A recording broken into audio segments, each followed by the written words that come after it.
now Anupam sir, now you can share the screen.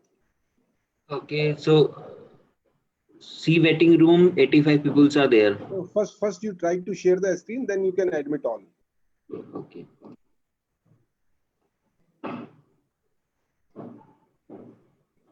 Just a minute, I have to open my.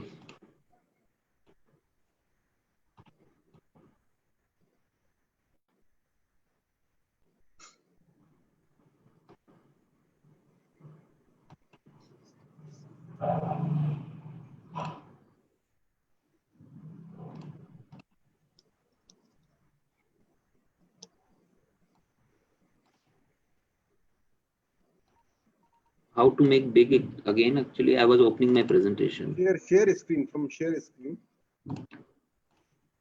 That option is not visible. It's not there. Just a minute. Again.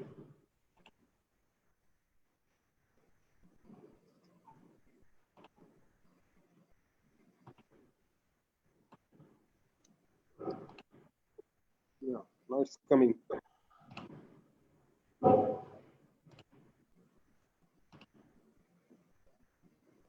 Now it's there. Yes. So now you can admit also. So see waiting room. Should I admit all? And I have to admit all.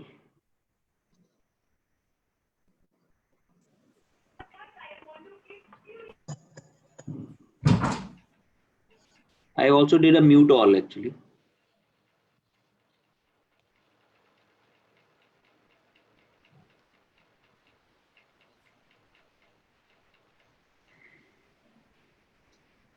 So welcome all. So I welcome again you on this Patent Acts webinar series, and then sorry, apologies for this delay due to some technical glitch. And today our speaker is Shri Anupam Trivedi. He's from KNS Partners, and of course we have already listened him in patent drafting webinar series of DST license. So I will not take much of your time. So I will directly invite our learned speaker Anupam sir for his presentation. Over to you, Anupam ji. Yeah, thank you, Chakravarti sir. So, hope I'm audible to all of you. And good morning, everyone. And I'll just a minute. Give me 2 minutes. I just reduce this.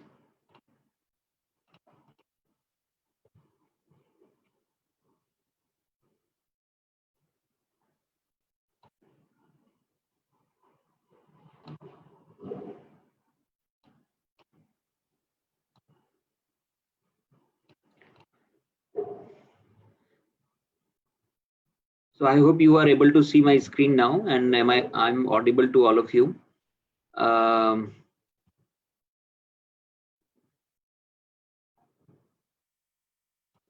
let me take. So today's our topic is actually on discussion on the some peculiar provisions in the, under Indian patent law, which normally you find questions in your patent agent exams also, and which are very, very important in view of the Indian context. So let me go through with those important two provisions. One is the on section 8, which talks about the foreign filing particular detail informations, and the second one is basically on the statement of working. We will discuss both sections and provisions in detail today, and let me give you the over.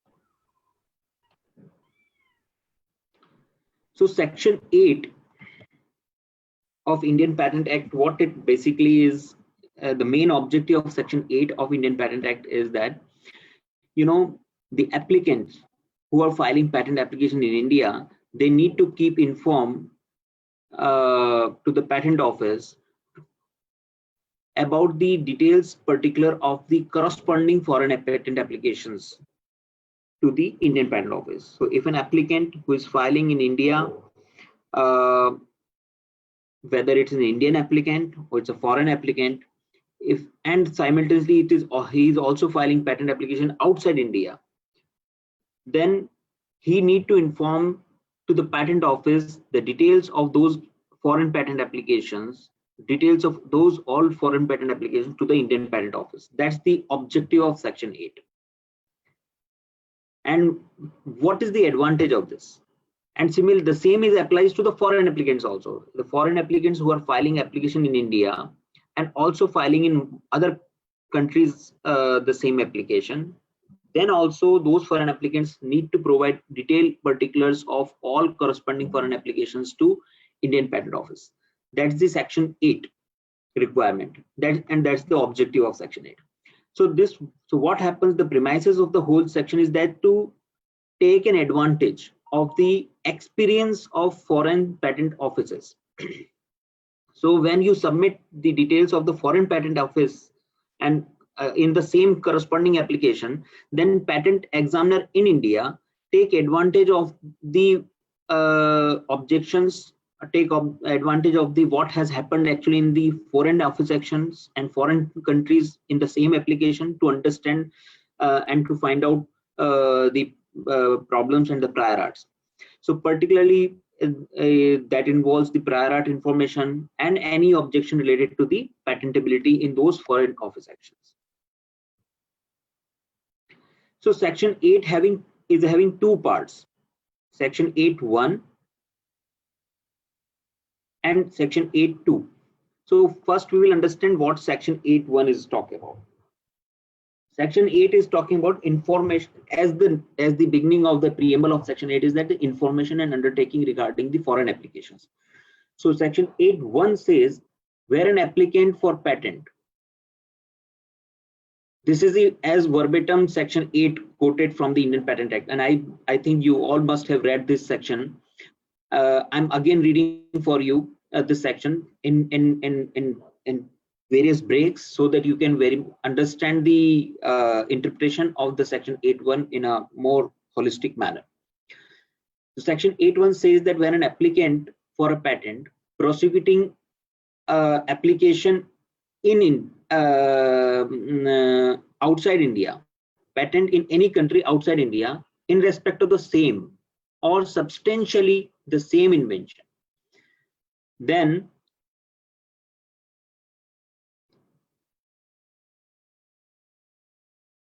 he shall file along with his application or subsequently within the prescribed period as the controller may allow. So he will submit the information of all those applications to the Indian Patent Office.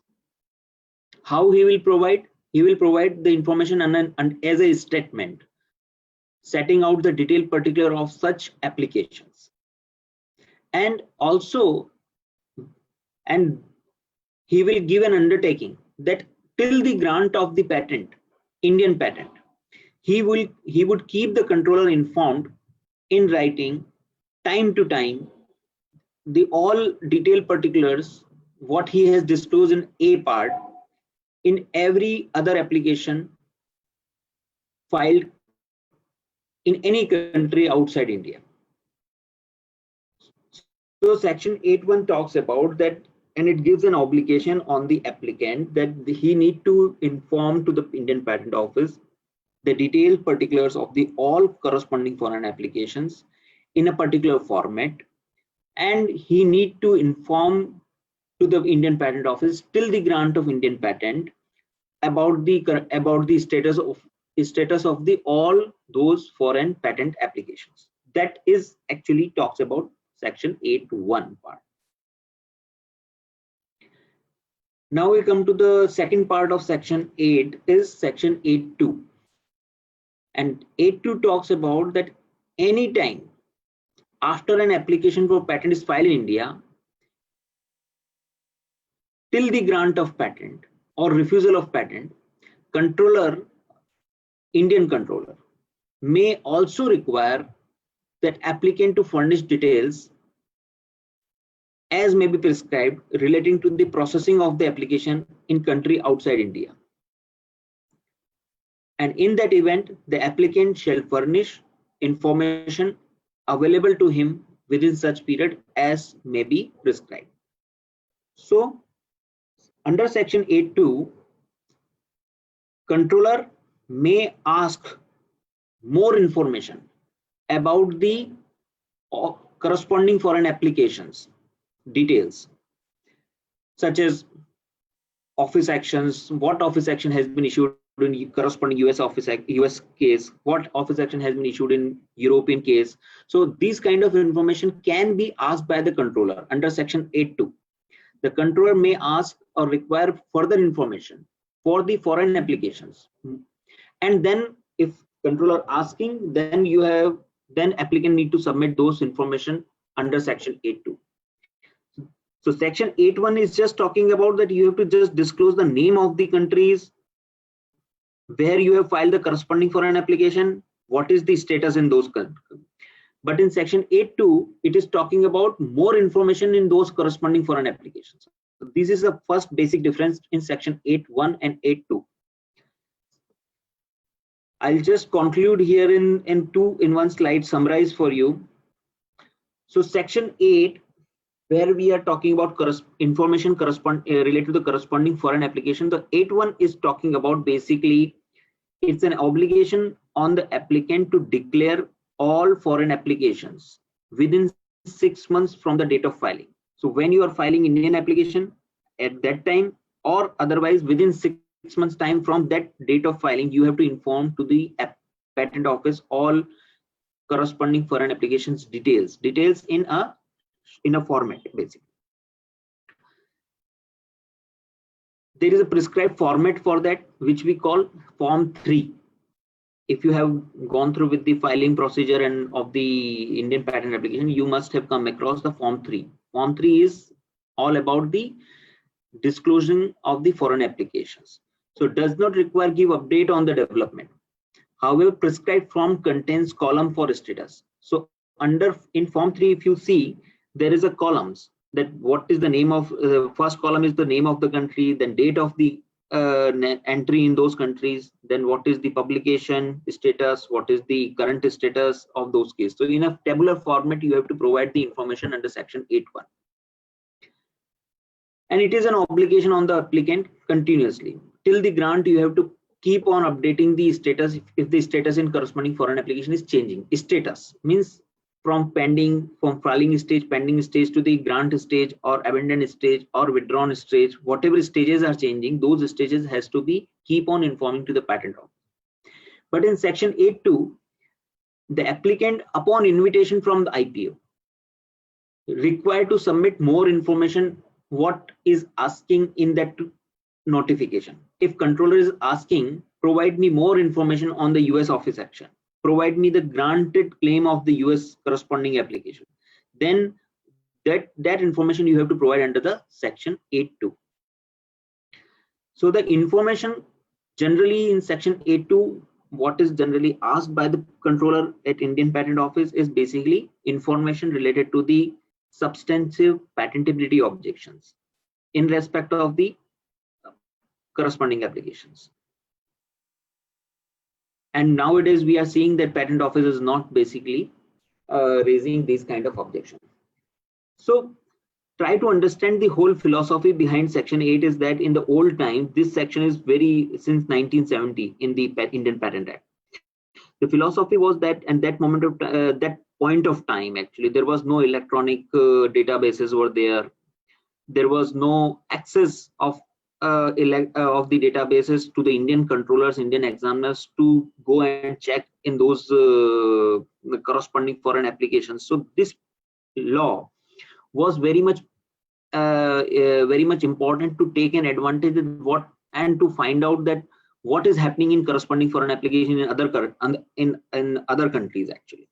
So that's why these objections were very prevalent in past on section 8.2 especially, that Indian controller asked to the applicant to submit information what is happening in other countries, so that they will also take an take advantage and take a reference that what has to be done actually in the India also. But in today's time, you are seeing that all digitization happened in each patent office. Professionals and examiners are having access of the various databases other part of the world. There are very much common databases where informations are available. So nowadays this section 8.2 is very much objected and by the stakeholders that there is no need of providing this information now as we were doing in the past. So that's why we are now seeing that section 8.2 objections are nowadays reducing. And this section 8.2 objection generally, as it is saying that when IPO required, means whenever there is an office action or first examination report issued, it was a standard objection in the all FERs, all examination reports.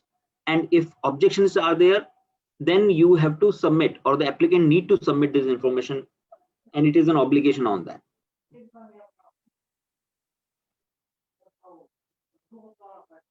Now we come to the relevant rule corresponding to this particular section, and that is a Rule 12 of Indian Patent 2003. This talks about the statement and undertaking regarding foreign applicants. So rule talks about what is the timeline, what is the formality, what is the procedure. So Rule 12.1 says that the information under section 8.1 shall be made on Form 3, and Form 3 format is prescribed there in the schedule. So you have to just follow the form, you have to fill the Form 3 and submit to meet the requirement under section 8.1. When it will be submitted? It will be submitted either at the time of filing of or at the time of entry of the patent application in Indian Patent Office, or within these 6 months from the date of filing of the application. You have to submit. So that's second part of Rule 12 is that the time within which the applicant for patent shall keep the controller informed of the details in respect of that application in any country in the undertaking to be given by him. As I told you in the beginning that when you read the Form 3, there is one statement which talks about undertaking. So what is that undertaking? Undertaking given by the applicant that he will inform within 6 months of any foreign applications if he'll file after that. So suppose what happened if you enter in India today and you have submitted Form 3 details, or within 6 months time you submitted Form 3 details, but after that if you enter in any foreign applications, any foreign jurisdictions, then again you have to submit within 6 months of that foreign applications in India, and you have to file the fresh Form 3 and update about the new foreign applications what you filed after 6 months. So that kind of information you have to keep on updating to the Patent Office. Rule 12 third part 12.3 says that when so required by the controller under subsection 2 of section 8, means section 8.2. So it is very important to read here when so required by the controller. If controller asks you, if controller requires from you, then the applicant required to furnish more information related to the objections which are related to the novelty, patentability of the inventions, and any other particulars as the controller may require, which may include the claim of the application allowed within 6 months from the date of such communication by the controller. So there are 3 parts in Rule 12, Rule 12.1, Rule 12.2 and 12.3. So these are the rules always read in combination with the section 8 information, section 8. We will come to that how we read together when we read with the section 8. So first read the Rule 12 section 8 create 2 types of obligation on the applicant. The first type is to comply by the applicant on his own without any requisition from the IPO.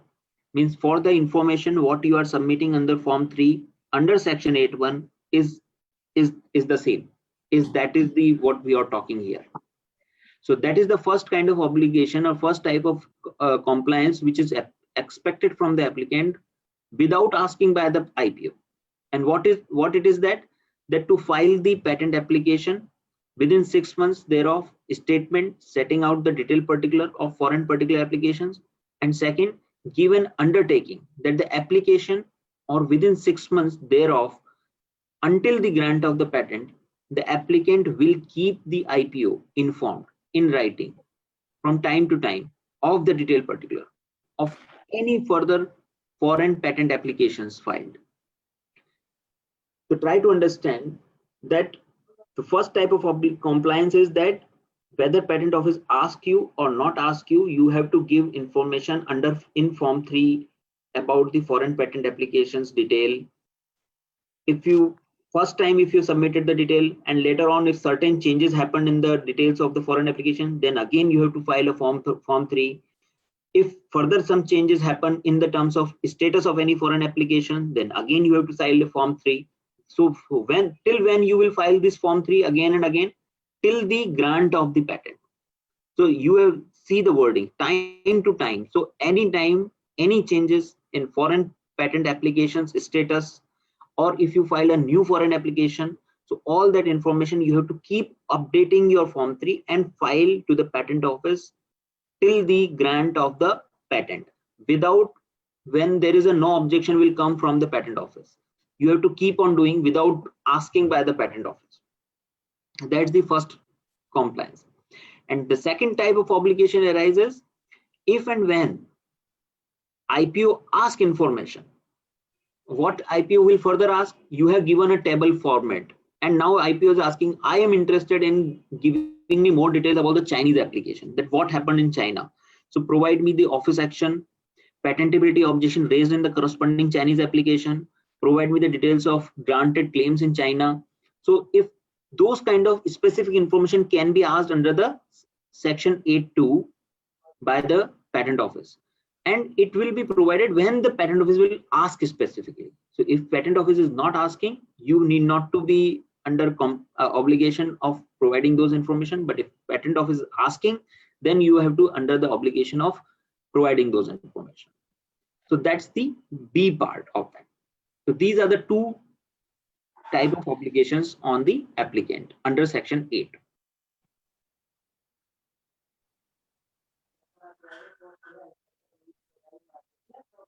I think I have discussed this part.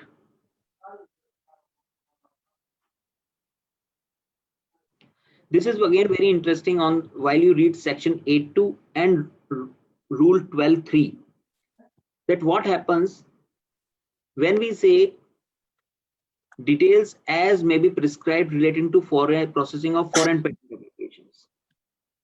So 12.3 is place where such prescription is contained. While the first part of Rule 12.3 is specific in its prescription, that it is specifically mentioned about the novelty and patentability aspect of the objections. And the second part is broader, empowers the IPO to seek any further particular of the foreign patent application, including the allowed claims in FPA. So if you read 12.3, there are two things. One is very clear that generally patent office can ask information about the novelty and patentability related objection in corresponding foreign office actions or corresponding foreign applications. But there is again one word is there, that any particulars. So beyond that also, if patent office, Indian Patent Controller is asking in corresponding foreign applications, then you have to provide those information also. So it is not limited to only aspect of novelty and patentability. Many other information can also be asked by the patent examiner. And unlike in Section 8.1, there is no prescribed form for this. So whatever information you will submit under Section 8.2 about the details of the office action or granted claims or any other information which is asked by the controller, there is no form. there is no form for the section 8.2 details to be submitted. So whatever office action you will receive, you have to submit along with the one covering letter to the patent office. But in section 8.1, whatever information you will submit, that is under the form 3. That's a slight difference here.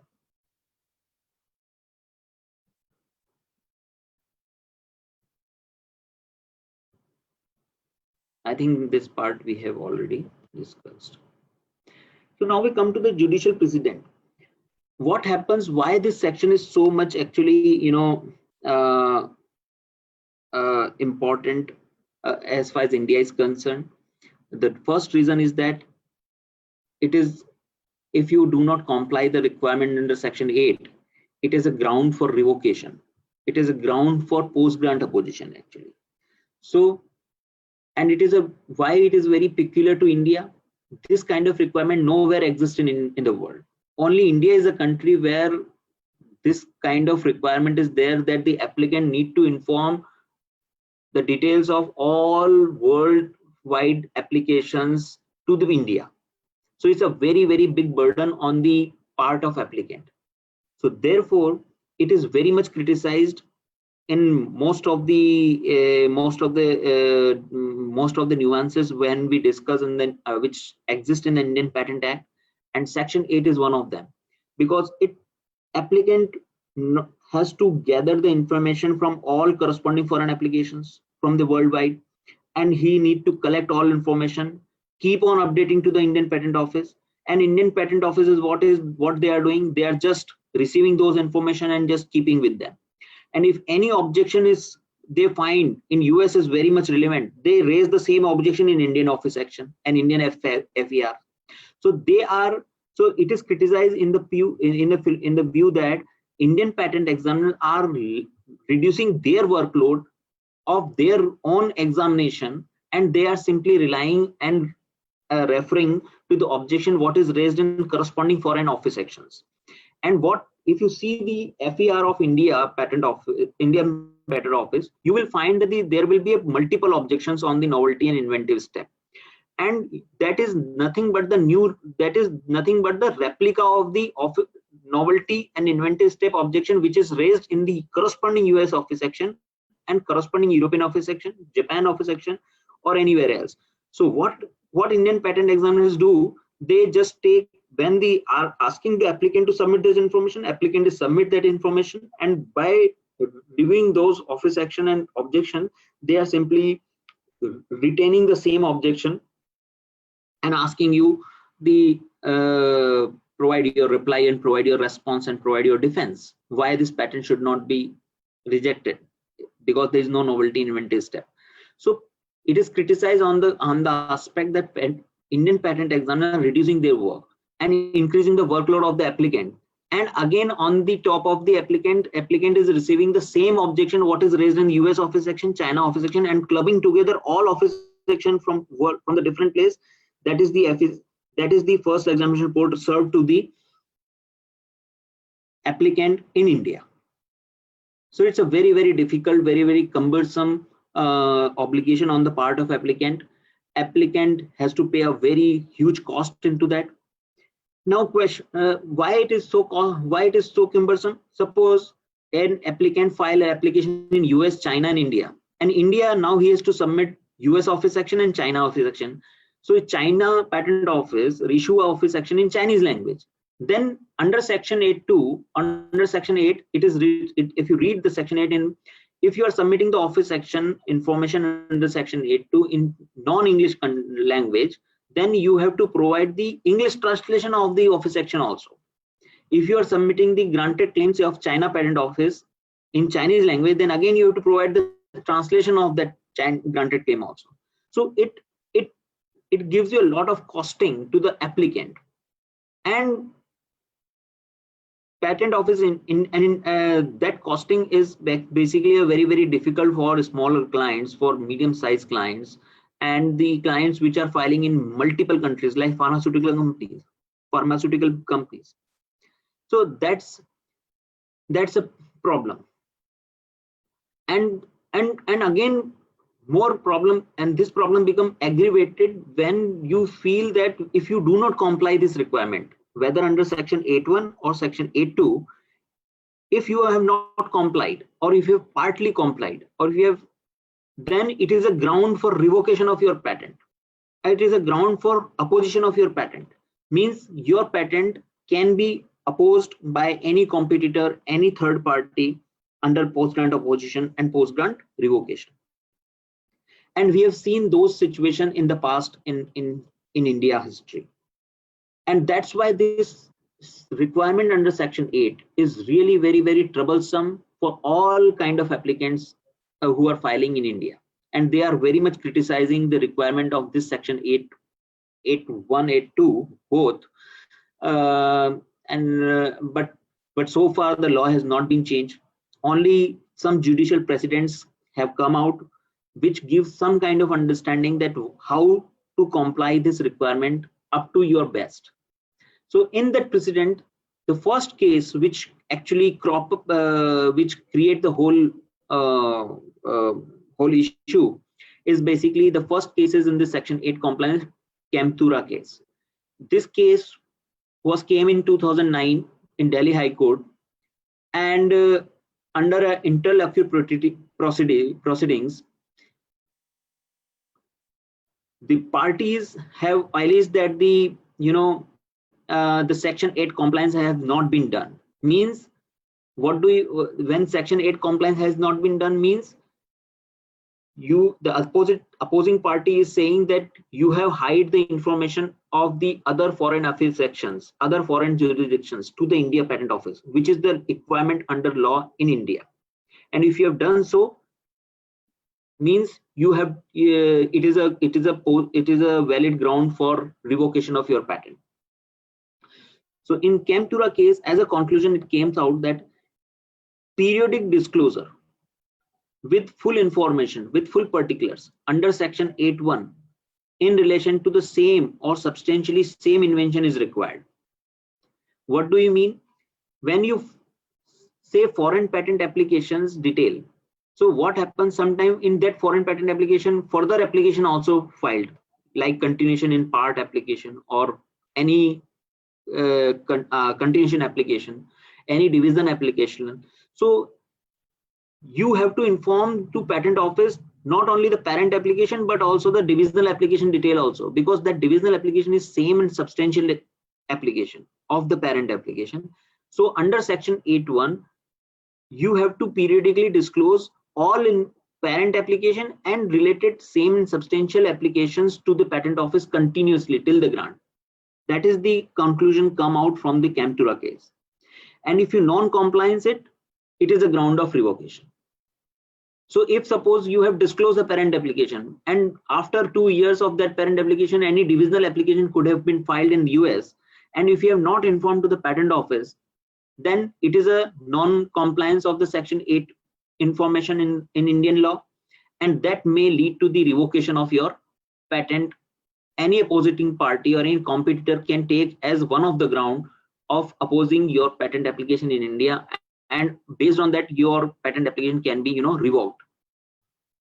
So that's the first case which actually you will find on the Google. If you find do a search, it's a very, very important case which gives a first kind basis where the section 8 compliance is very much important.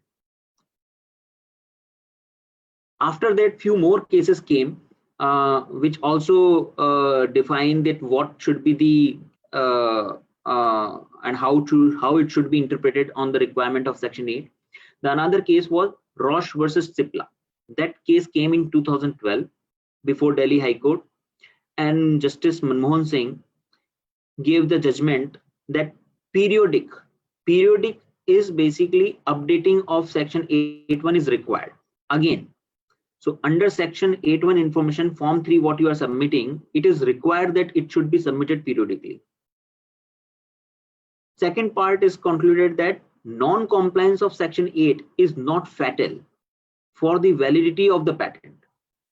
Discretion with the adjudicating authority. It means that it is not like that if you have missed some information to submit under section 8 to the patent office, it will automatically revoke the patent. It is not like that. That's a good judgment up to that extent. And division bench confirms that if section 8 is not complied and somebody proved it into the court or in the IPAB basically, then it is definitely a revocation. But that revocation will not be automatic. Somebody has to oppose it, then only this revocation will be happen. So this little bit more clarity came from this judgment of Roche versus Cipla in 2012. Then few more cases come up where the section 8 info compliance and non-compliance has been discussed, and based on that certain kind of principle and guidelines or practices evolved actually with the time. Like in Glaxo versus Cabby case, the court came out and held that there is no guidance on what is the same and substantially the same invention. And second term, major patent office. If you read section 8.2, it talks about that you have to provide the information of the foreign patent application, major foreign patent offices. Now, what is the meaning of major patent office? There are 158 countries in the world, or which are part of the PCT, or which are basically following the IP and patent system basically. So out of them, which are the countries you will consider major patent office? There is no clarity on that aspect so far. But we can, so, and another term is same and substantial.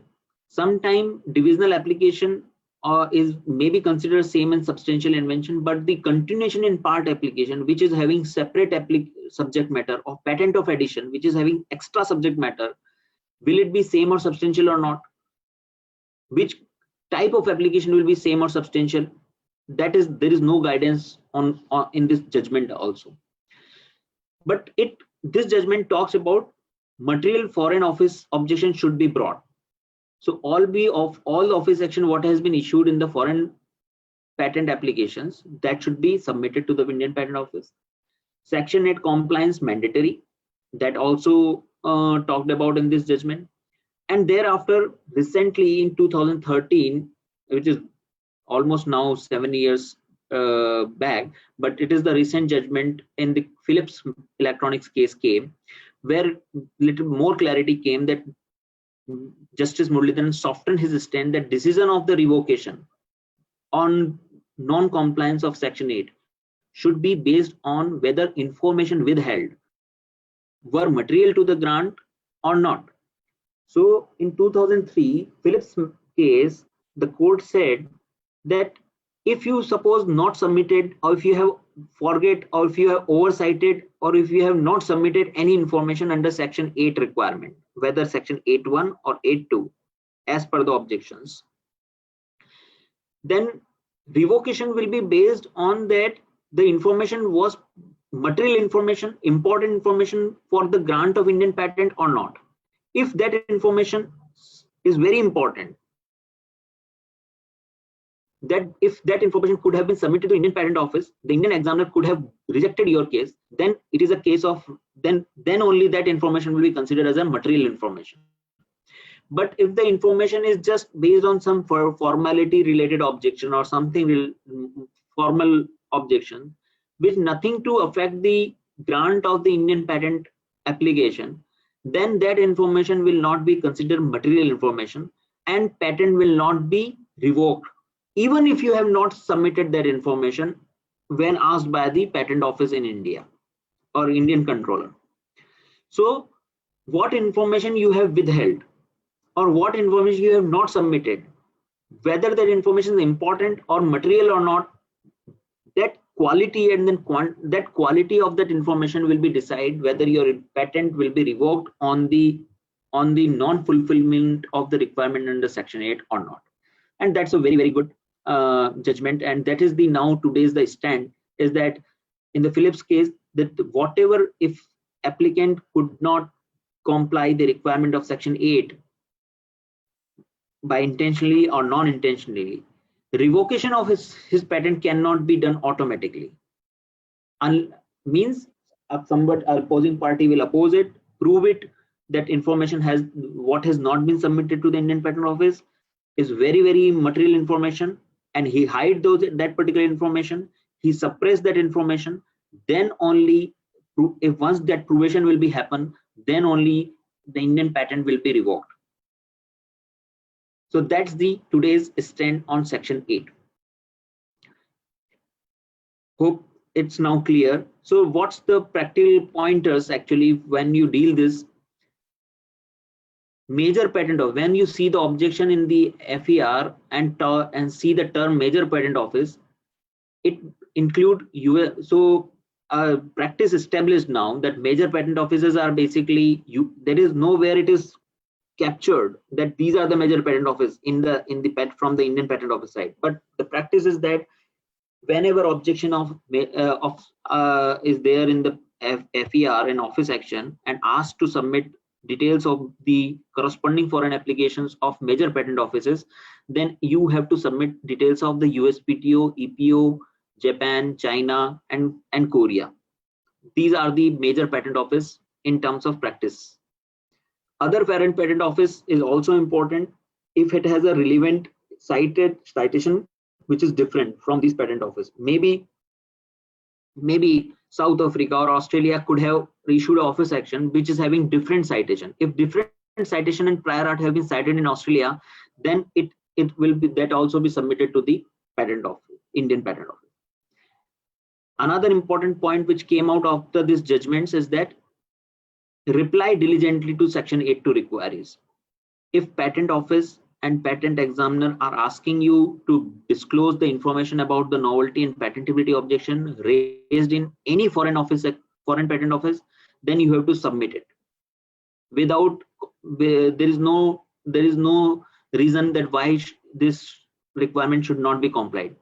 If office action is in foreign language, non-English language, then you have to provide the translation of that particular document also, or the translation of the granted claim also.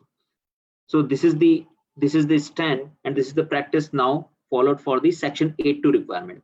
And what I discussed in the beginning, the section 8.2 information will be provided when there is an objection, there is a request come from the patent office examiner.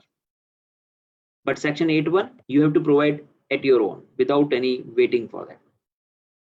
So again, just keep points noted that section 8 as a ground of opposition. So relevant, this requirement is very, very important because it is a relevant in post grant opposition and revocation. It's not important in pre-grant. Relevancy and materiality to be shown, and revocation not automatic happens, whether the omission intentional or mere clerical or bona fide error. So if you could not comply the section 8 requirement, it is not meaning that your patent will be revoked automatically. It will be, and that's the final conclusion, and can be a potent ground for the revocation of patent that we have already discussed. And the honorable court was of the view that violation of the requirement under section 8 may attract section 64(1)(m) for revocation of patent, and such revocation is not automatic. Again, it is not automatic means somebody should oppose it, opposing party or should prove it that the information submitted is not mere clerical error, not bona fide error, it was done intentionally, then only your patent may be revoked. So that's the section 8 aspect.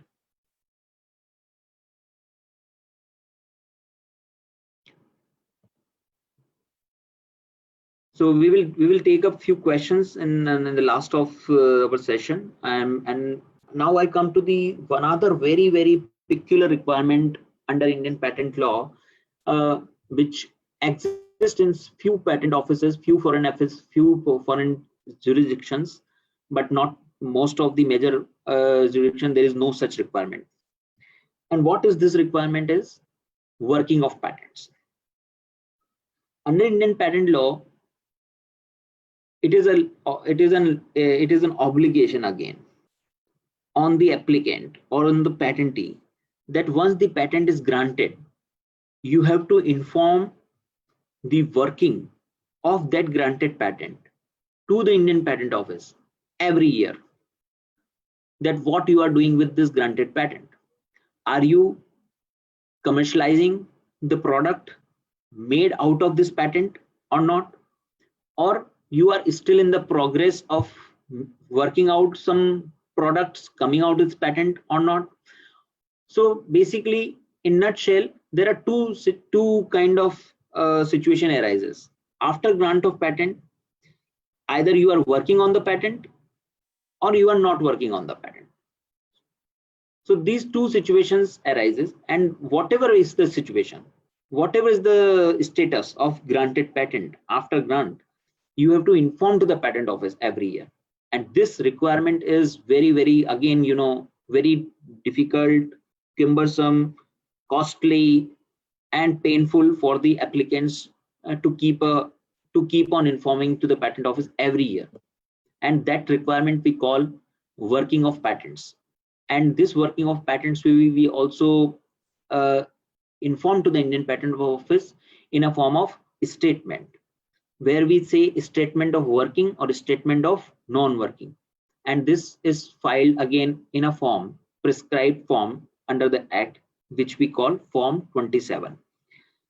This is so before to understand the philosophy of this requirement, you have to understand the major point is that why patents are granted actually. Why we are having this whole patent filing, patent prosecution, patent granting system throughout the world. And general philosophy, you will find most of the places are the same. In India, if you see section 83, if you read the section 83, you will find the basis of why patents are granted actually. And you could have heard also many lectures that patents are granted to encourage the inventions on a commercial scale to the fullest extent and without undue delay. So as soon as the patent is granted, you can start working on the patent. That's the first reason that patents are granted, so that new inventions could come out, and it helps to the society, it helps to the mass, it helps to the public. It is not granted merely to enable a patentee to enjoy a monopoly. It is not like that you just grant a patent and patentee will take the patent and neither he will work nor he will allow other persons to work just to enjoy the monopoly that I have done something, and it's not for that. The patents are granted for social and economic welfare and to a balance of rights and obligations. So when you have a patent rights with you, then you have obligations also that you have to which you have to fulfill to the society and fulfill to the public. These are the reasons that patents are granted. If you see, patents are under section 83 definition, patents granted do not impede protection of public health. So whatever patent will be granted should not impede the protection of public health and do not impede the government taking measures for them. So are you getting the reason for this in today's context? Today, let's say there is a situation of COVID before us. It's a public health issue basically, in mass basically. And if suppose there is some patent granted which is having a COVID-19 vaccine or any kind of thing, any kind of important drugs, then government can take up those particular drugs under their control, and patent will not be impede the protection of the public health. So the government can take a control of that particular patent and give license to the multiple manufacturers and develop that kind of vaccine, that kind of drug, to make it available to the mass, to make it available to the public.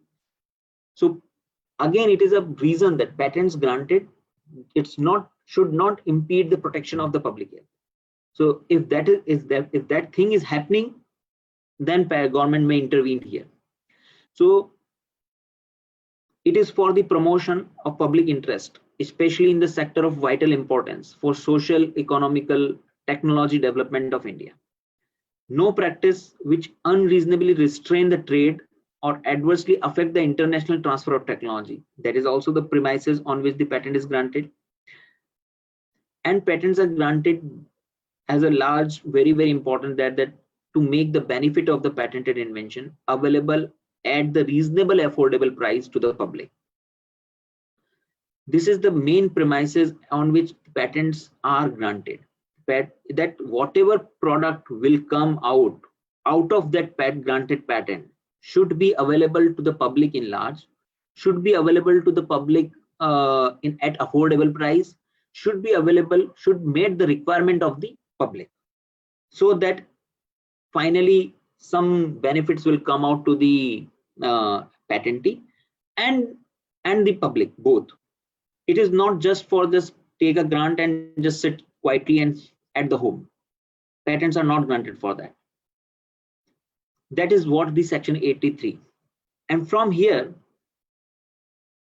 we will try to understand that, as I told, that patent should not impede the protection of the public health. So how government can play a role if there is any situation arises? So what the power vested with the controller, what power vested with the patent controller? To keep a check that patent what has been granted by the government or by the patent office is really working or not working. So in that context, you can refer section 146 of Indian Patent Act, which talk about that. We talk about the power of controllers, that what controller can do. Controller at any time during the continuance of the granted patent. Your patent is granted, grant is the 20 term. So let's say 3-4 years you have vested in the patent prosecution, and till the grant of still 15 years are remaining with you. So during that 15 years, anytime the controller may ask information on commercial working of the patent in India. Section 146 first part says the controller may ask from the patentee any information on the commercial working of the patent about that granted patent. Second part says that every patentee, every licensee, if patentee has given some license to the licensee, then every patentee and every licensee is under obligation to furnish information on patented invention about working on commercial scale in India in such a manner or in a form which is prescribed, and it should not be less than 6 months. So there should be gap of at least 6 months for providing this information. And third part of section 146(3) says the controller will publish this information what he will receive from the patentee in public. So to keep a check what is happening with the granted patent, controller has a power under section 146(1) that they may ask information from the patentee or licensee during the continuance of the granted patent.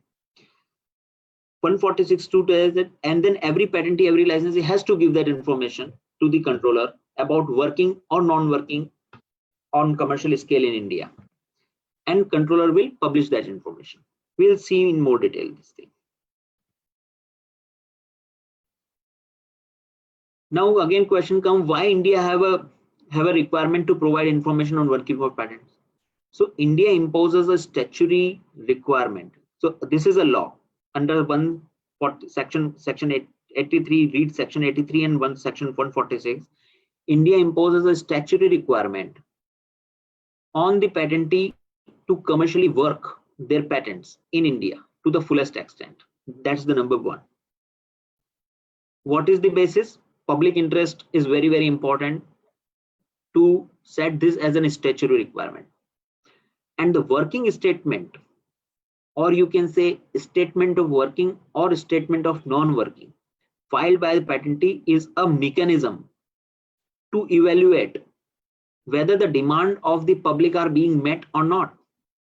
So Patent Office has made a statutory requirement that every patentee every year has to file a statement to the Patent Office and give an information that your granted patent is working or not working. And the information, the way you submit, that is called working statement or statement of working.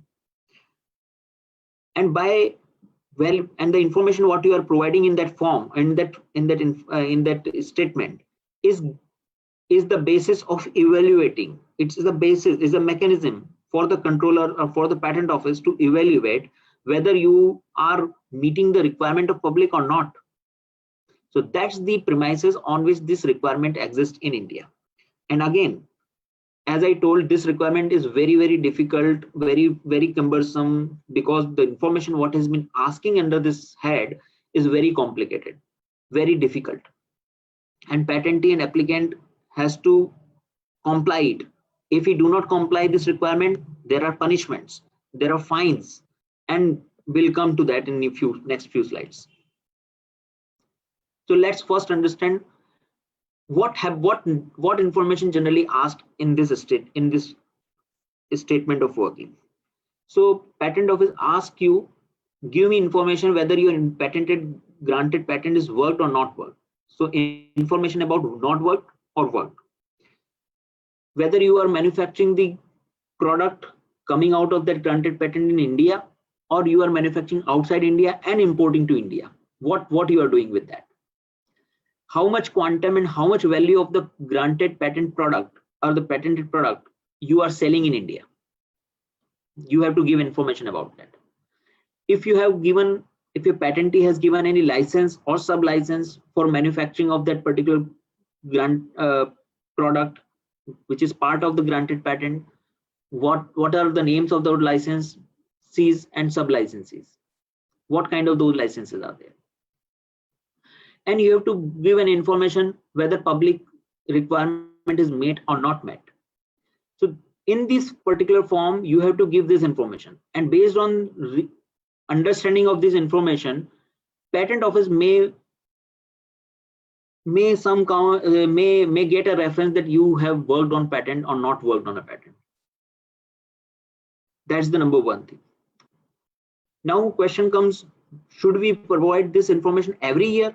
So yes, under the law, every year within 3 months, from January to March, every year within 3 months, January to March of every year, you have to provide information for the previous calendar year. That, for example, if a patent is granted in, let's say, in January 2019, so what he has done in January 2019 till 31st December 2019, he has to collect all information under these headings, under these aspects, and provide all this reply between these 3 months, January to 2020. So the information will be submitted in the current year for the previous calendar year. That's the one thing you have to keep in watch. And if you have given a license, then patentee and licensee both has to provide the information about the commercial working. What happens if you do not submit this information to the patent office? Under the law, if you see the section 124,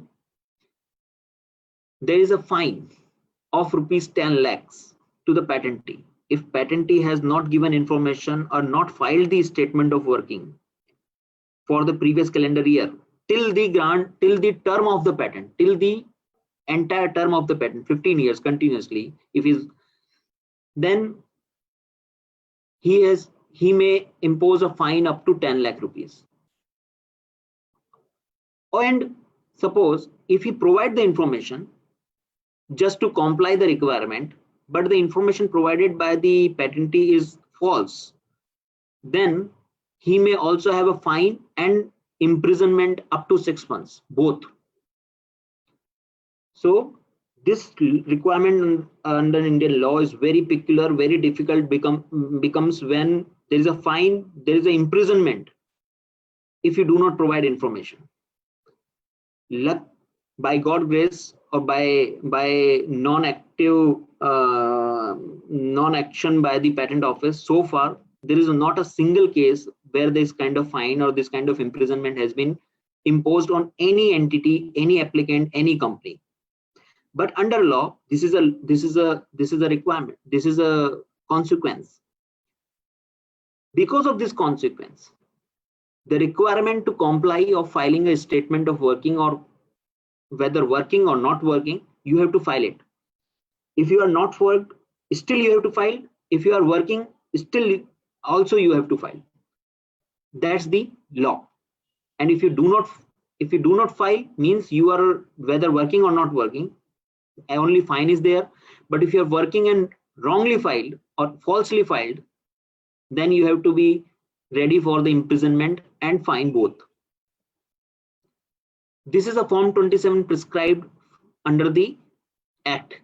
You can see your Patent Act and you can see the Form 27 and relevant section here, 146, Rule 131, how this information is asked here.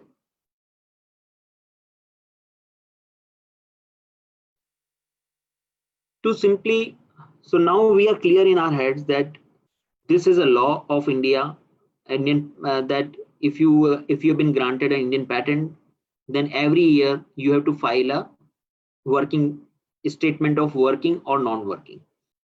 So let's suppose a flow statement of working you are filing. There are two situation arises: worked or not worked. If it is a not worked, means you have not done any product generated, manufactured in India or imported in India, then you have to give the reason of not work. The reason of not work could be many reasons, which will we'll discuss in the next slides. That what could be the reason of not working? That you are under the study, you are doing feasibility studies, applicant is finding a good licensor in India or companies in India. There is no demand in India for the product for which the patent is granted to me. So that's why it is not working in India. So whatever reason, you have to give that reason for the not work. But if it is an option that you are working, you are submitting that I am working on my product available in the market out of this patented product, then you have to give a reason statement of working worked. And how it is worked, either by manufacturing in India. If you are manufacturing in India, you have to tell how much quantum and value you are manufacturing, how much quantum and value of the product you are selling in India. And that's the one question. If you are also manufacturing outside India and importing some part from other countries and selling in India, that if that is the case, then also you have to give the name of those countries where you are bringing the product in India and selling in India. And again, you have to give some quantum value of those particular.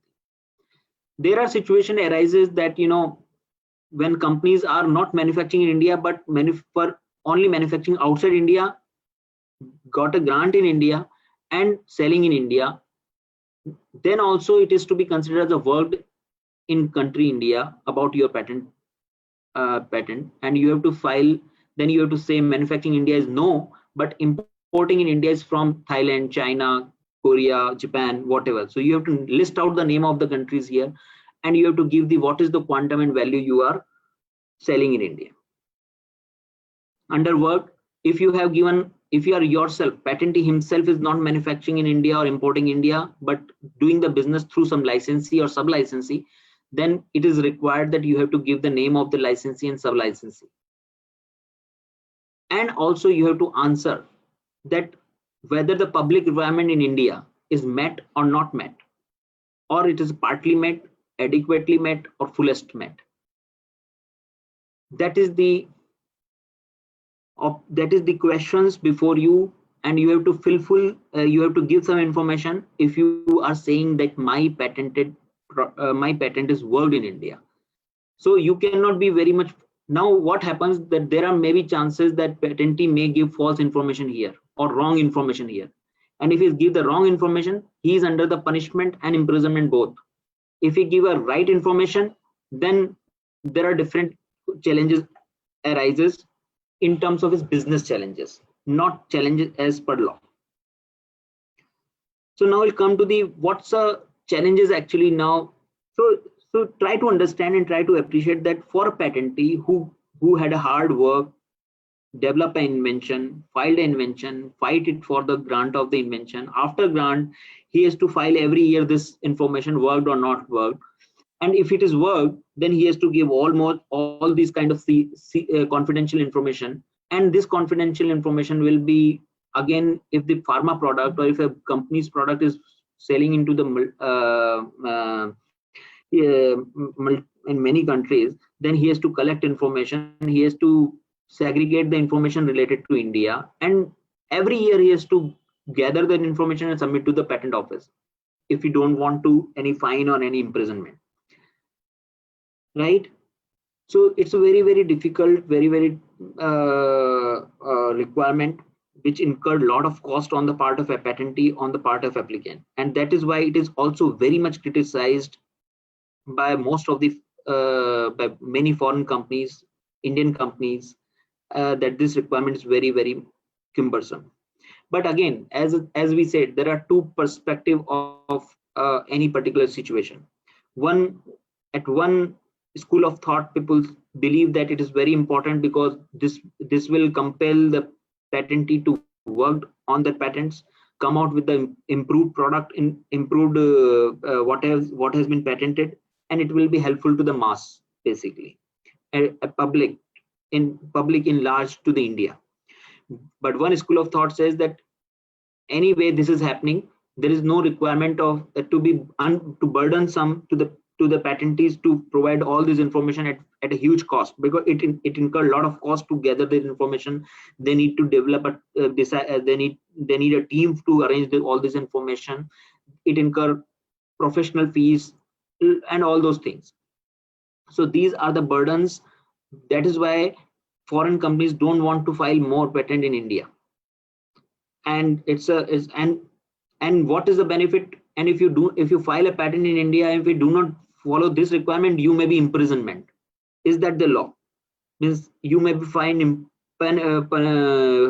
penalties if you have an invention, you have granted invention, and if you could not work out this, even it is worked out, but if you are just not file this information to the patent office, so these consequences are very, very criticized.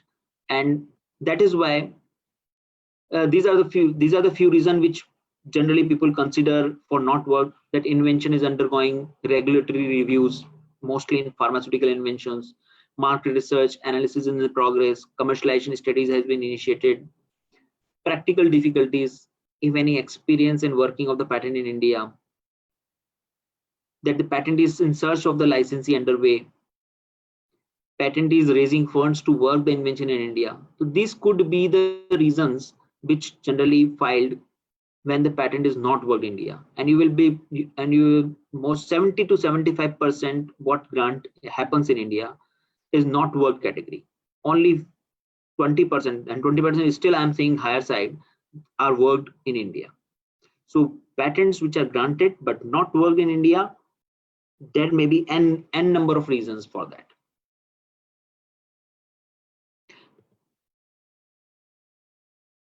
Now I say that why it is, again, what are the consequences of, is the working requirement actively enforced? That's the question before us.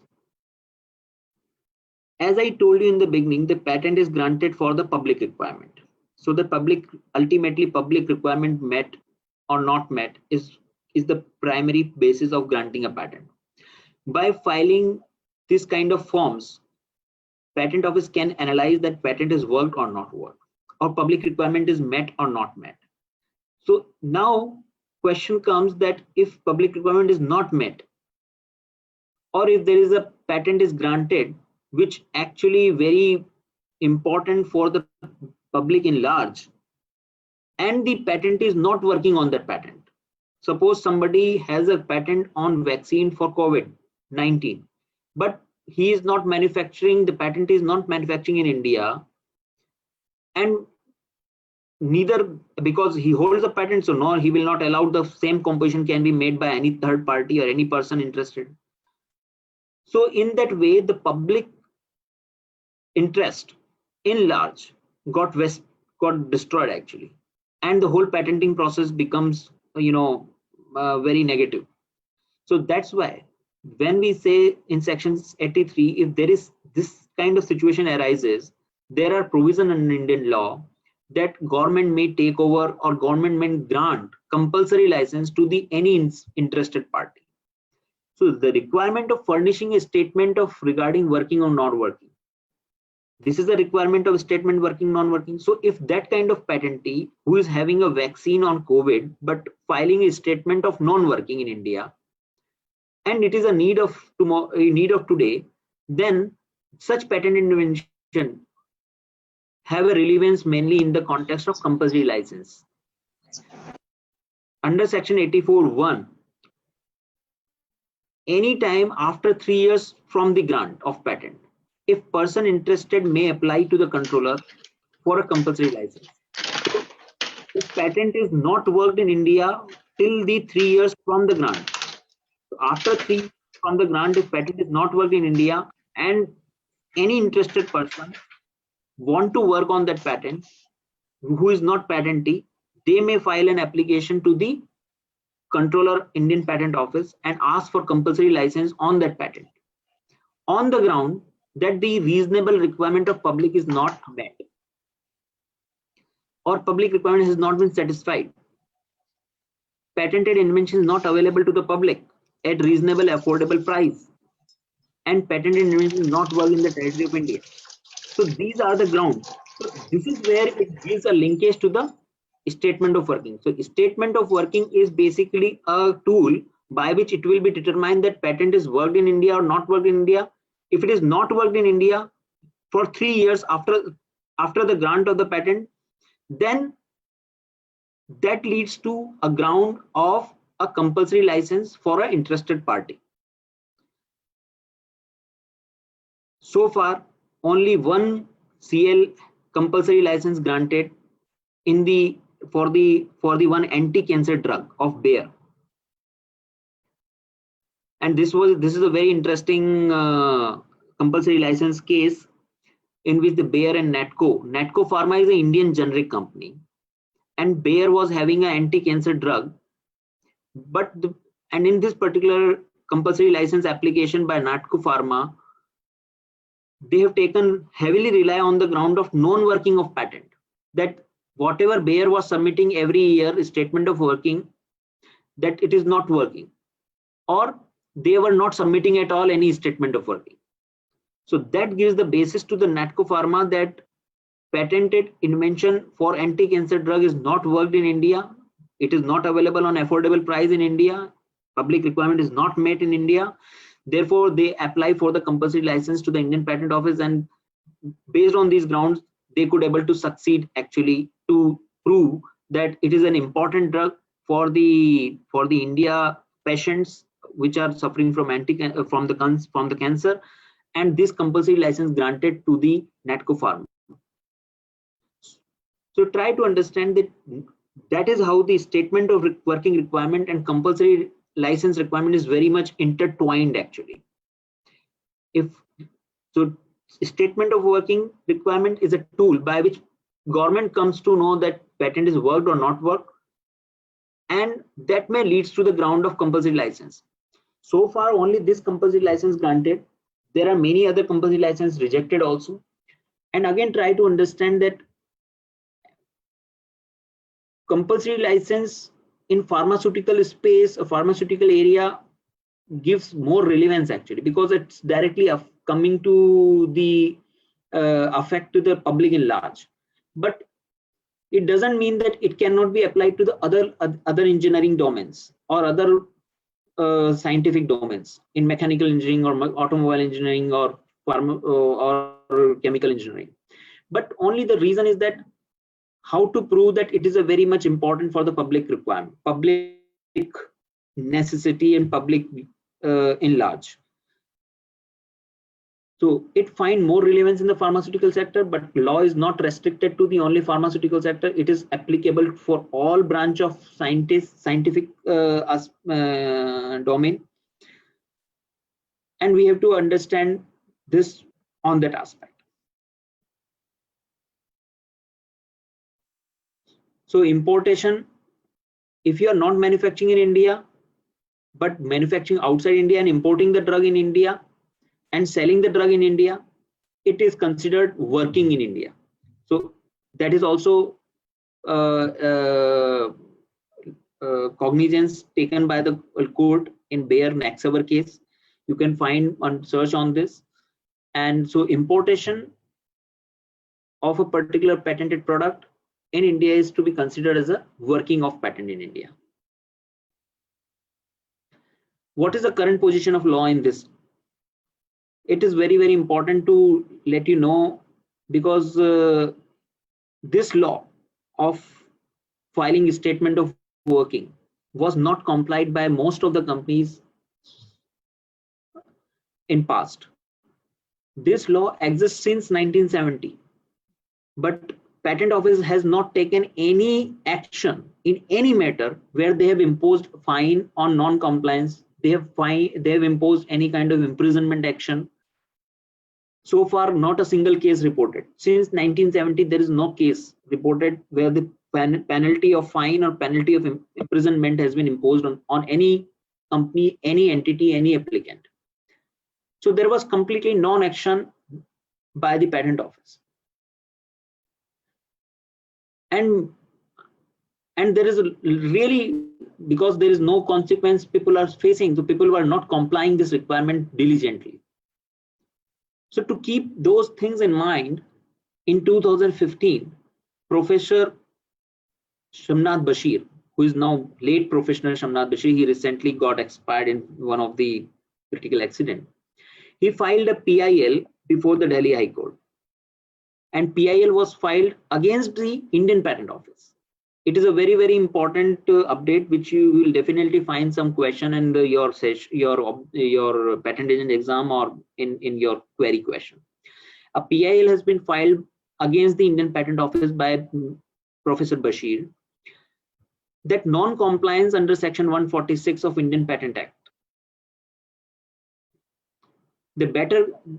What has been requested in this PIL is that there should be a better compliance of submission of Form 27. That all companies, applicants should comply the requirement of Form 27 diligently, and they should provide information as required under the law.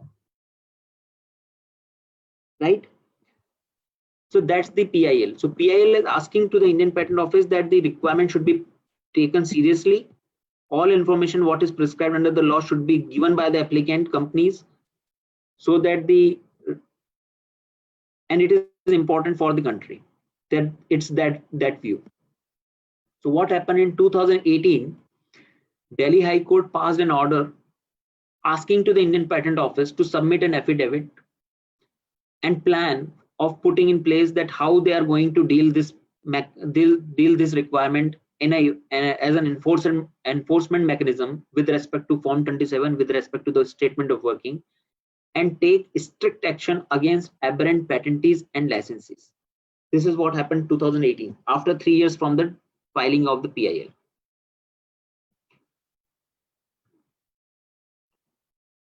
So Patent Office, what Patent Office is doing?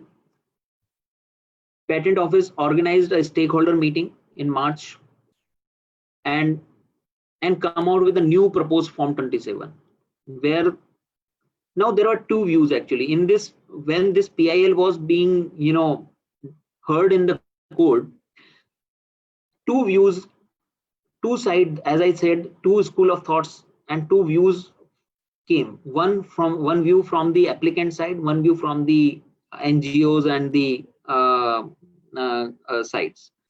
Applicant company says that we are developing, we are doing R&D and developing invention for the problems specific to the Indian continent, filing a patent in India, granting a patent in India, and now we are trying to manufacturing and importing those kind of product which is specific to Indian domain.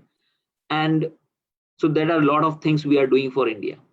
And now this requirement is putting in a very burdensome, because it is required a lot of effort to fulfill that information, and every year, it's not 1 year, it's every year till the grant of patent. We need to spend money on to arrange those information. And if information we are submitting becomes wrong, you are under the law, you can send us to imprisonment, you can find penalty against them. So it is not healthy in terms of doing business in India. At one hand, government is saying that we are providing a environment where ease of doing a business, but where is the ease of doing the business? Companies which are manufacturing product, Indian specific drugs, the problem which happens only in Indian continent, you are basically demotivating them for developing anything for invention for India, or coming for those invention and get a grant in patent in India. or filing patent in India. It's all, this law is basically all demotivating for them. But the NGOs and the socialistic view what says that, you know, unless you give that information, and if you are not working the patent in India after getting a patent, we can take a compulsory license and we will start manufacturing the drug in India. So they are saying that R&D will be done by the company for years and years, and develop a particular formulation and composition and file the patent. And if they could not able to work for 3 years because of some business reasons or because of any reasons, any interested person can go and ask for the compulsory license from the patent office and start working, and compulsory license can be granted. Do you mean that? So the whole purpose of patenting, whole purpose of developing business in India, ease of doing business in India got defeated if you take a really serious look on this particular kind of provision. So Mr. Bashir was from socialistic view, from the so they want that Form 27 compliance should be there, but the other view is that from the companies and applicants and whole world is that this requirement should be completely finished, because nowhere in the world, nowhere in the major patent offices this kind of requirement exists. Only India is having such requirement. So that's the two views from the both two different sides. But under this Delhi High Court guidance, Patent Office asked comments from the stakeholders. Stakeholders are basically companies, applicants, NGOs, whoever want to say anything on this particular requirement, and propose a new form, Form 27, make it simpler one, so that at least people can give information very easily. The challenge in Form 27 is that how to determine the quantum.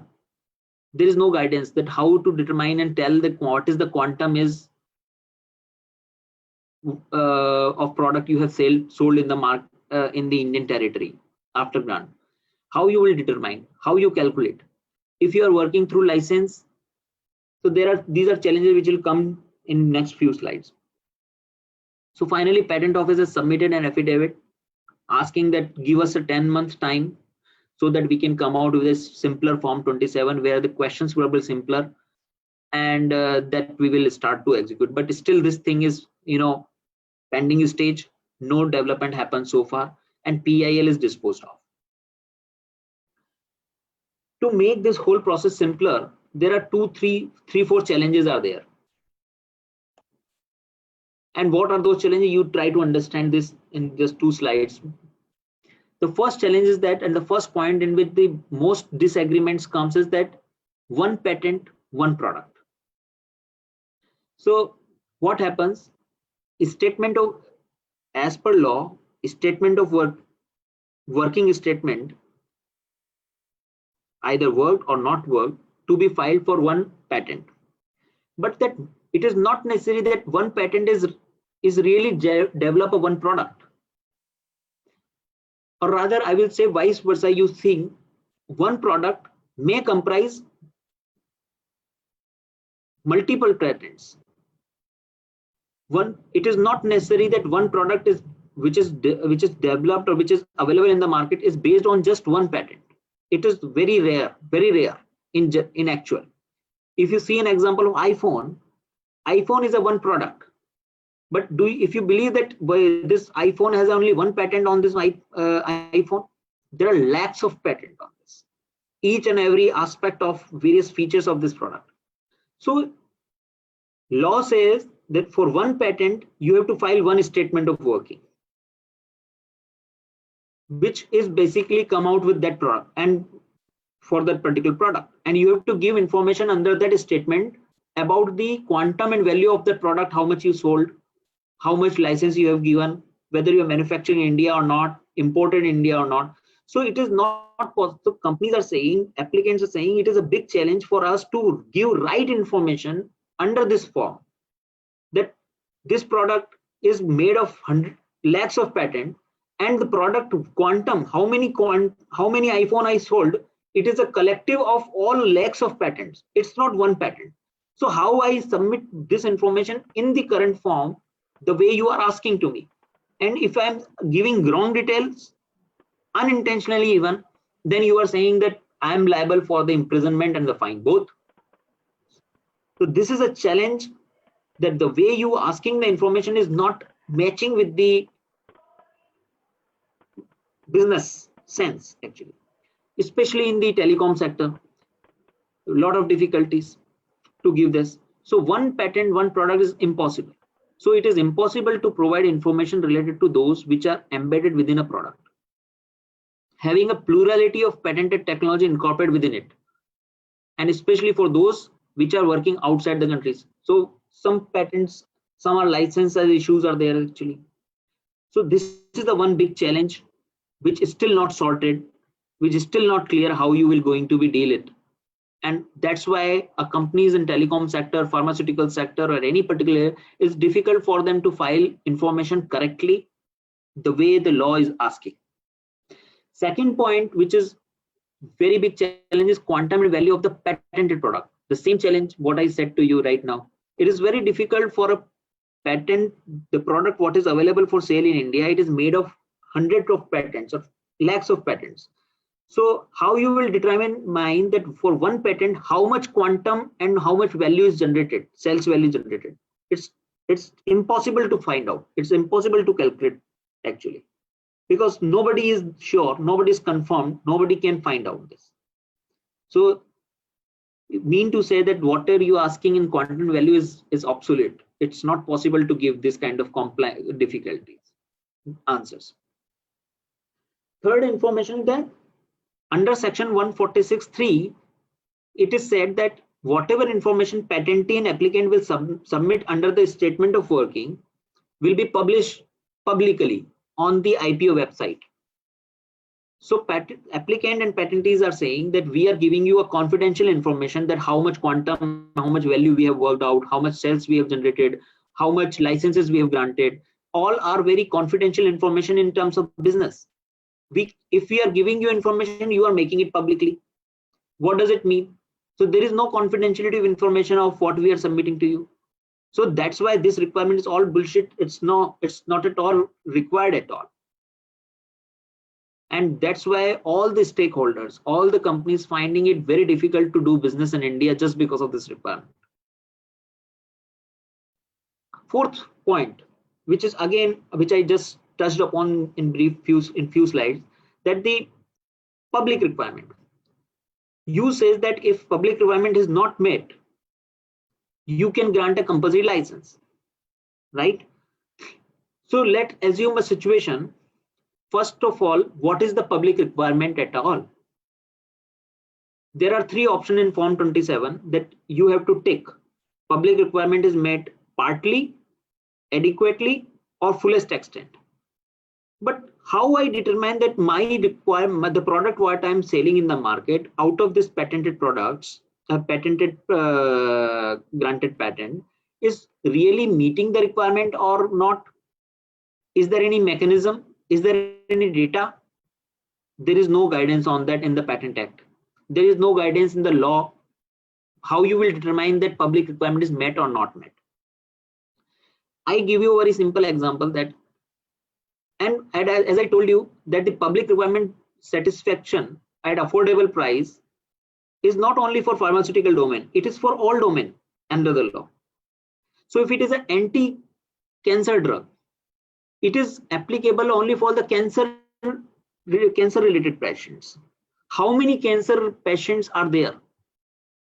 And in that, again, cancer reason, different type of cancers are there. Now come to the very specific cancer in which the patented drug is basically helpful. So it is only 1% of the whole population of India is basically, require that particular. So do you mean that only that if that 1% will get that particular patented drug, then only public requirement will be met? Or the whole country will get the drug, then only public requirement will be met? What does that mean of the partly, adequately, and fullest extent? No clarity on that aspect. And if on that basis you grant a compulsory license, then my whole R&D and my years of efforts have gone west. If I coming and getting patent in your country. Another important aspect comes here. If I extend the same example to the, let's say, automobile sector, if I suppose I made a new, or a Mercedes-Benz or Daimler has come out with a new car, electric car, and that car, almost all components are patented in India. So public requirement is met. So do you mean that that particular car will be available, or what do you mean? Then it will be considered fullest extent, it will be met. So is it really necessary that it should be available on affordable price? I don't think so. So public requirement question on partly, adequately and fullest extent, there is no guidance. If you bring the example from pharmaceutical to automobile, the scenario completely changed actually. Where in the pharmaceutical, it may be at least some requirement, but in the automobile sector or other sectors, you will not find that everybody should have a car and everybody can afford the car out of that patented products. So it's a very vague question. Nobody can answer to it. So mean to say that whatever question you are asking in Form 27 is all on these 3-4 aspects is totally irrelevant, and therefore patentee applicant cannot answer them correctly. Whatever answer you will give, it will be false, or other party can prove that it is false. And if it is proved false, then you are liable to the punishment as a penalty and the imprisonment both. So that's the ground challenge and ground reality of this particular requirement in India, and it is affecting a lot to the business coming to the India as a law. So if you see the compliance in last 5 years, you see in India 2017-18 56,000 patent granted. Out of that, only 12,000 are working, 46,000 are non-working. Form 27 filed by 46,000. Out of them, 12,000 plus is working. The rest is not working. But in 2013-14, when 42,000 patents were enforced, only 33,000 forms were filed. But this requirement is now understood by many companies, and they are filing at least this form, because otherwise they may impose penalty anytime. So the one aspect is that Form 27 compliance is increasing because of the consequences. And the second thing is that, again, you will notice that out of 46 Form 27 which is filed, only 12,000 is working, but rest which is filed is not working. So it is important for a patentee, an applicant, first thing, it should be filed. Whatever may be the condition of the granted patent, worked or not worked, you have to file the Form 27. If you are filing Form 27 not work, you have to give some reason. If you are filing under work category, you have to give some answers which are there in the Form 27. So that's the whole our understanding of the requirement of Form 27, requirement of statement of working, how it is connected with the compulsory license issues. I would be happy if you have any questions, so that I can clear it, some more doubts, if any. Thank you so much. Sir, the previous slide, sir. This one. No, the slide before, sir. This one. Yes, sir. Sir, the first point under point 4, the fourth point. If you could elaborate that once more, it would be nice, sir. That a compulsory license on patent would be provided to any person interested in the reasonable requirements of the public with respect to patent invention have not been satisfied. That the patented invention is not available to the public at a reasonable, affordable price. So it is a point of view of the applicants and patentee side that if other parties who is asking for the compulsory license, right, prove that the patent invention is, there are two situations. If person who is applying for compulsory license, he will prove that patent is not worked in India, number one. If it is not worked, it is clearly a situation that he can come to the ground of the asking for compulsory license. Second aspect, for compulsory license, he can prove that it is working in India, but it is not working to the where it satisfies the requirement of the public at large, right? Then also it is one of the ground that compulsory license can be granted. So that's the two things. So it is coming. The patent has not been satisfied means a condition where patent is worked but not satisfied the fully, and patent is not available to the public at reasonable price. It is again a ground for asking for compulsory license by any interested person. That's what it is. Okay, sir. Thank you very much. Yeah. Hi, sir. I have a question. So, Yes. how is the compulsory license different from other like exclusive license and sole license? See, compulsory license is granted by the government, number one. Okay. And the other license are basically granted by the patentee. Suppose I want to do some business on some patented product. I am interested in taking a license from X company. So I will approach the patentee. Patentee will dictate the terms and conditions and the royalty terms and other things. And the patentee will decide whether the license has to be given to this entity or not. So those are called the licensing. But when the suppose patentee denied to give that license, right? And patentee also not working that patent in India, right? Then how to deal the situation? Then that interested person will go to the government or Indian Patent Office to ask that I want to work on this patent. It is important for so and so reason, for so and so things. And when the government will intervene, that will that way whatever license he will get, that will be called compulsory license, CL. That is a CL. Though still patentee will get some royalty, but government will play an important role in there in decidation. So there are different kind of license: exclusive license, limited license, which are in the hand of the patentee. So compulsory license can be given to more than one interested person, or it is given to only one? No, it can be given to the more than one interested person. Okay, that will be provided by government only. Yes, yes. Okay, thank you, sir. Yes. Any other question? Hello, sir. I have a few questions, if I may. So the first question is, how do we reconcile the 6-month cutoff mark of Rule 12 with the 3-month cutoff mark of Rule 121? Why the different rule for convention application? Sorry, I could not get your question. Sir, in Rule 12, the deadline is 6 months. Yes. And in Rule 121, the deadline is 3 months for convention application. Sir, why it is different for convention application? No, there is no Rule 121. Yes, sir. For Section 8 details. Sir, Rule 121 said the details are to be submitted within 3 months.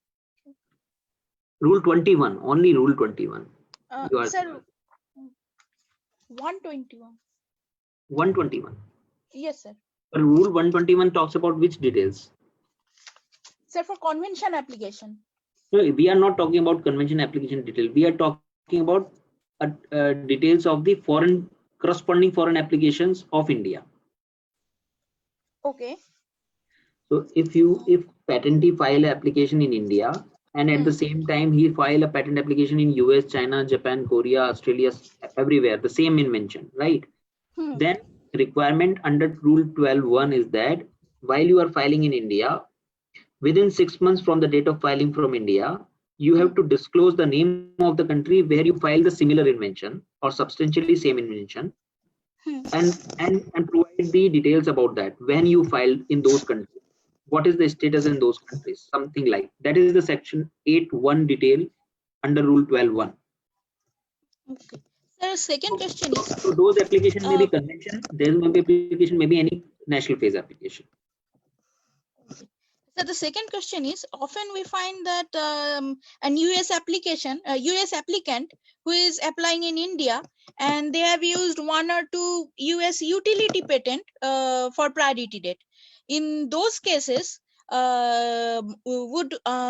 would the utility patents have to be and their prosecution history will have to be submitted for under section 8? Section 8 says that if any application which is having same or substantially same invention, right? So if you really, there is no clarity on what is same and substantial in further in the law and the act. But utility patent which is coming out with from that patent definitely may are substantially and same substantially invention. So on a safer side, on a more safer side, you should disclose that information in the Form 3 details. All right. Under the heading of utility patent. Okay. And sir, a third question, if I may. Suppose one document is accidentally not submitted due to human error and 6 months has passed. So what are the options left for the applicant then? Then what applicant is, suppose he forgot. No problem. So if he under section 8.1, so see, section 8.1 information in the form of Form 3 can be submitted during the pendency of the patent application till grant, right? Yes. So if you cannot file within 6 months time, you forget or you could not get the details from the corresponding foreign associates, that detail, then you can submit along with a petition where you can condone the irregularity in delay in submission of this detail. And you have to file a fresh Form 3 along with petition, and that will be taken on record. But sir, the 137 rule, the petition that is mentioned under 137, that says that the applicant will have to submit the petition before the deadline has expired. Suppose the deadline has already expired, then no issue. No, it's not like that. It's not like that. And sir, can you? Yes, sir. Because Form 3 requirement, the Form 3 can be submitted from date of filing of the application till the grant of patent. Anyway, you have to keep inform every time to the patent office what is the change in status happening in the corresponding foreign applications. So one Form 3 within 6 months will not sufficient to meet the requirement. You have to file at least 3-4 Form 3 during the 3-4 years time, right? And that all Form 3 will be go after 6 months even, right? Yes. So patent office will anyway accept them. But if some detail which should be submitted before 6 months, but you could not submit because of any reason, for that thing, a petition of irregularity arises. And unless you file a petition, that irregularity will not be condoned. Okay, sir. And sir, in that petition, that is it a valid reason for the applicant to admit that I simply forgot, or there are too many documents, one was missed? Is that a valid reason? Yeah, you can mention in petition that inadvertently the information could not be available for us from the patentee, and therefore we could not submit. Okay. So we are submitting here this information. Okay, thank you, sir. And sir, can you? Yes. Hello. Yes. Hello. Sir, my question is regarding how the public demand is calculated in present scenario for filling the requirement of Form 27. There is no mechanism, there is no means by which you can or anybody can determine that public requirement is met on or calculate actually, right? Only a perception, only an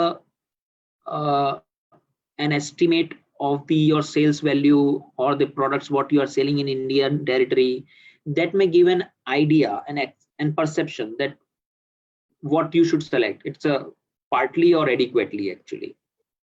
Otherwise, there is no formula by which you can calculate this, and that's the problem of the Form 27. This particular question. Okay. And people are finding very difficult. For that case, can importation of the drug and or the required product is also considered for calculating the demand of that product? Yes. If you are importing the product in India and selling in India, then what quantum and what value of product you are selling in India, that will be helpful to consider as a invention is worked in India number one, and at least some part of requirement you are meeting in India. Okay, thank you, sir.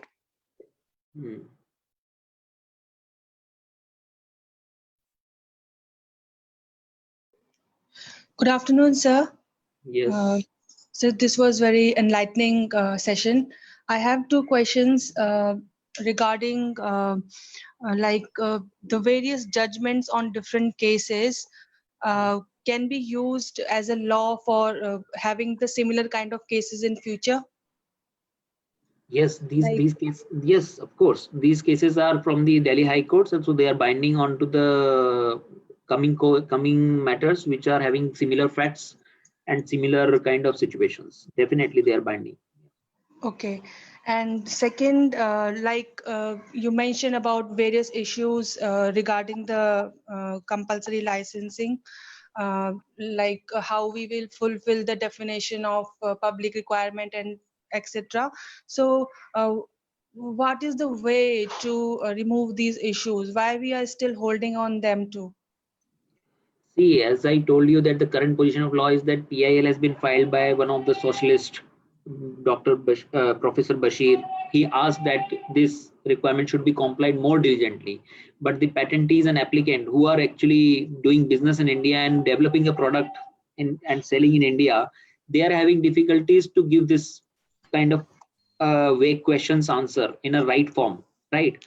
So they are asking to Patent Office that you should remove this kind of problem, remove this kind of question. Then only they can. The Patent Office should be wise enough to consider these situations themselves, because it's indirectly it's harming the business and in business of the country and economy. Yes, ideally it should be like this, but they could not have taken a stand on this so far. It's still in a pending stage. So Patent Office is yet to come out with a new, simpler version of Form 27. Number one, Patent Office has yet to come out with a easy requirement so that patentee and applicant can fulfill it out.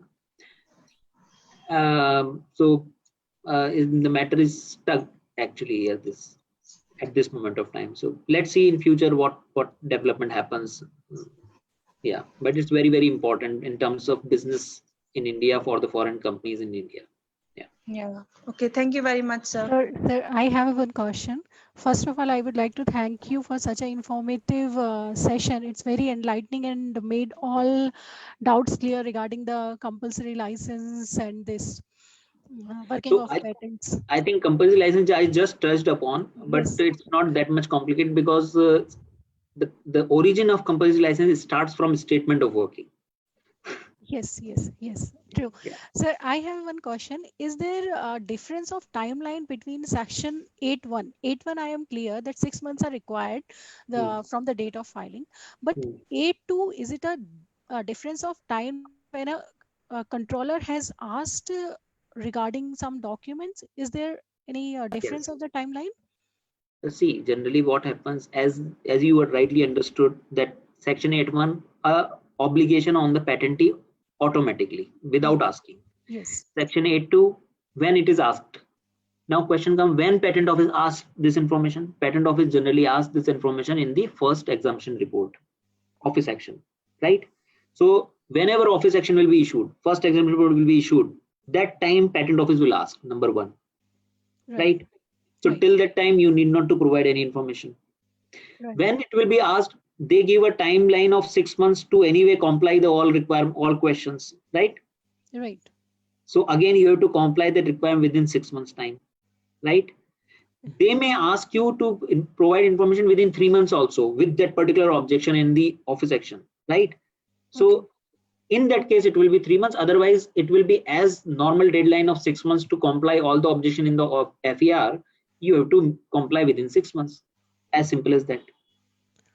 True, because I was asking the question which Maury asked you, because according to section 138, if you are filing any convention application after you have filed in India, and it is linked with the rule 121, this says that if controller had asked about the specification of the convention application, it should be provided within 3 months. That's why I ask you again. So that rule is something more belongs to some other documents also, not the Form 3 details, right? because when convention application comes to India, it sometimes you do not have the English translation to file in India. What will do? What will you do in that case? Yes. Right. So that's why the time has given something on that that which you can condone and you can file it. But what is the practice is that whenever you file a convention application in India or national phase application in India from rest of the world, the day you are filing in India, whatever information you are having corresponding to that particular Indian application, you submit as a Form 3 as a normal process. Right. True. And if there is any change and if there is more information is there available, that you can further file a Form 3 within 6 months time. So that way you are complying the requirement under the law up to the max, up to the fullest extent. So basically for section 8, whether it is 1 or 2, 6 months are provided. Yes. Yes. Okay. Thank you. Sir, I have a query that or the IPO, it must be having access to the centralized search and examination portals like WIPO case. So they can take the information directly from there. Why do they ask for section 8 to information from applicants? That's the irony actually, and that's the burden on the applicants, which was too much in the recent past. But we all stakeholders who are practicing professionals argued before controllers of the patent that this law, when it came into existence, it is a very old law. And that time the access to the information to the patent office professionals and examiners were not there. So that's why there was some relevance actually of this objection. But in today's time, when everything is accessible to the Indian examiner by just simply one click, then these all objections are useless, unnecessary burden to the applicant, and should not be there. So nowadays we are seeing that these kind of objections are reduced in number, but it's still not completely eliminated. Yeah. So I think some effect came, but still it has to be completely. It will take time to, I think, completely knock off this. Okay, thank you, sir. Sir, one more question. Like once we need to provide the filing information, it should be within 6 months. But like if the status of the application is updated, like it changed to published. So for how long, like we should take to, what is the maximum time limit we can take to submit that information? Generally, it is expected as per law. If you read very minutely, whenever there is a status change happen, suppose in corresponding foreign application, status change from pending to published, right? Yes. So the day when it is published, you calculate 6 months against from that date, right? Yes, sir. Yes. Within that 6 months, you should submit that information. If you don't want to be delay, if you delay more than that, then you have to file a petition. If you do not delay within that 6 months from that publication date, it is sufficient. It is okay. Okay, sir. Thank you so much. Yeah. Hello. Yeah. Yes. So, Shri Trivedi sir, thanks a lot, and I hope that so we will take one more question, then we will conclude this session today. And of course, we will be having one more session on commercialization aspect, compulsory licensing aspect tomorrow itself. So queries on this compulsory licensing can be taken care tomorrow itself. Yes. So one last question, please. Hello. Yes. So actually I got disconnected while you were talking, so I couldn't finish it. And sir, can you kindly please go back to slide 25? 25. Yes, sir.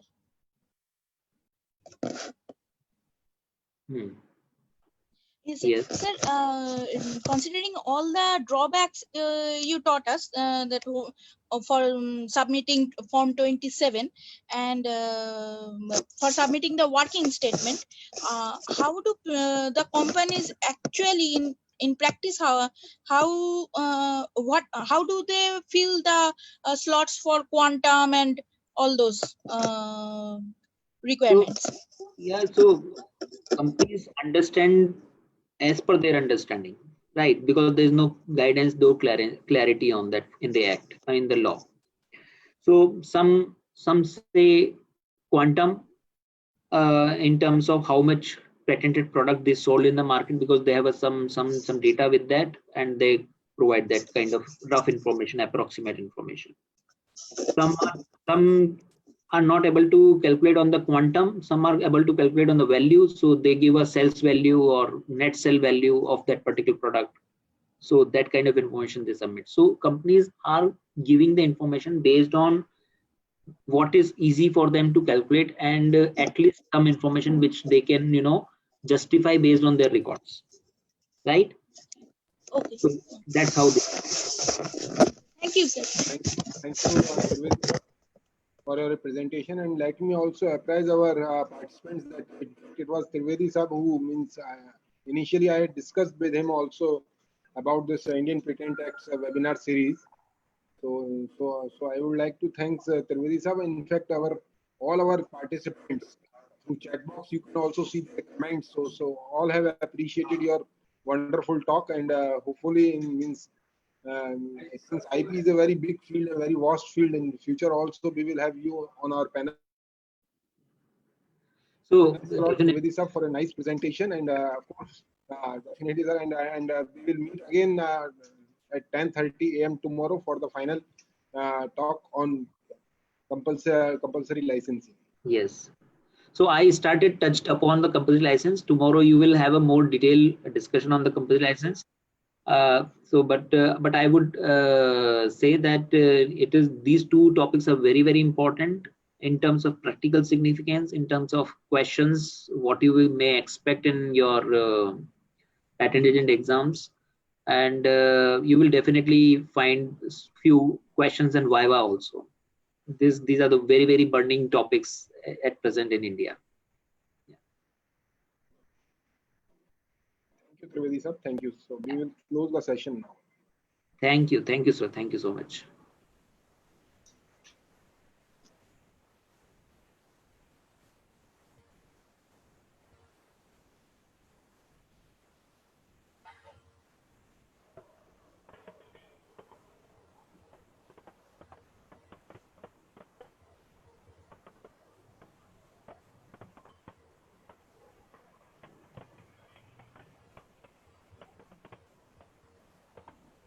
Okay, sir. Bye.